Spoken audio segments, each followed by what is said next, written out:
কিন্তু পুকুর থেকে টাটকা তেলাপিয়া মাছ ধরা হয়েছে আর বেগুন দিয়ে রান্না হবে আজকে। তো আসুন বেগুনগুলো তুলে নিই।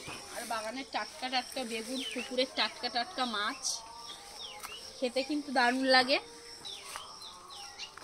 আর এই যে বন্ধুরা বেগুনগুলো দেখুন, পুরো সাদা সাদা বেগুন। এই বেগুন গাছটাই কি কাটা।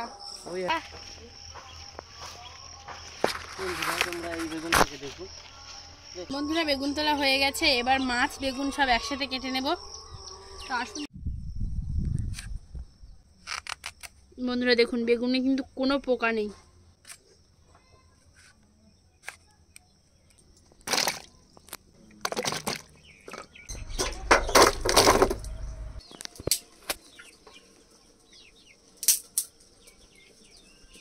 প্রথমে কড়াইতে জল দিয়ে বেগুন আলুগুলো ভাপিয়ে নেব।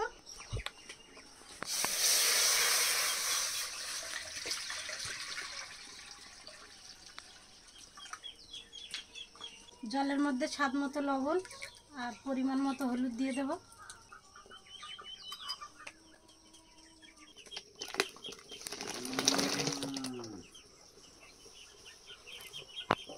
ঢাকা দিয়ে দেব।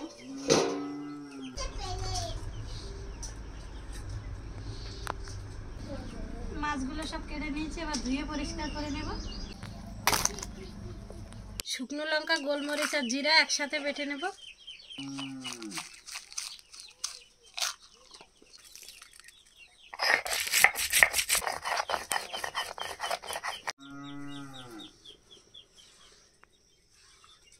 এবার দিয়ে দেবো লঙ্কা আর জিরা বাটা।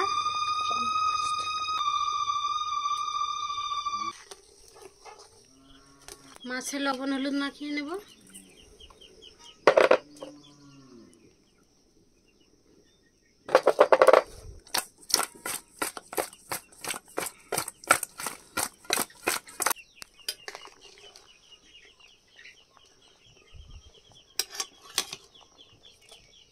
বেগুন আলু নামিয়ে এবার মাছ ভেজে নেব।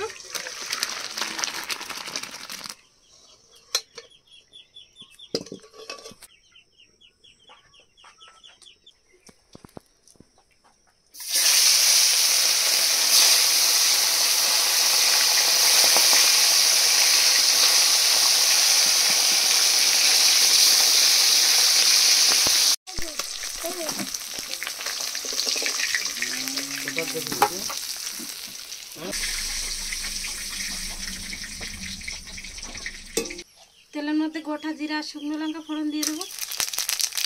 ভাপিয়ে রাখা বেগুন আলু দিয়ে দেবো।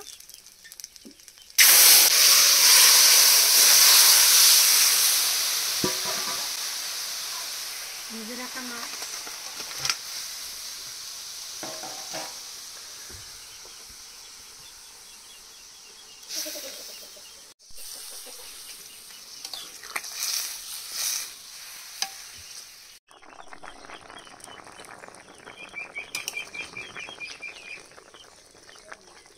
বেগুন আলু দিয়ে মাছের পাতলা ঝোল হয়ে গেছে, এবার নামিয়ে নেব।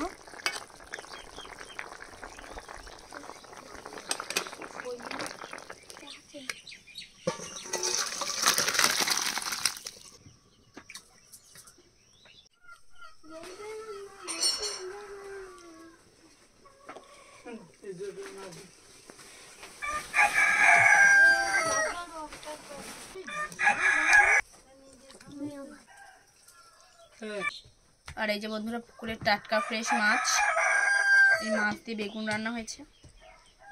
আর তিথির তেল মশলা একদমই খাওয়া যাবে না, আজকে পাতলা ঝোলে বেগুন রান্না করলাম।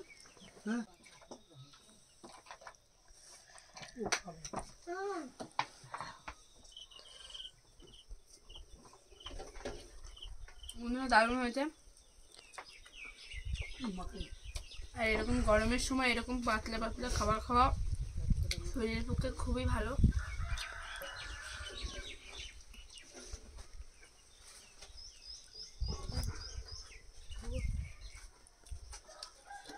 রান্নাটা দারুণ হয়েছে। আর ভালো লাগলে ভিডিওটা লাইক, কমেন্ট, শেয়ার এবং সাবস্ক্রাইব করে পাশে থাকা বেল আইকনটি বাজিয়ে দেবেন। সবাই সুস্থ থাকবেন, ভালো থাকবেন। দেখা হচ্ছে পরের ভিডিওতে। বাই।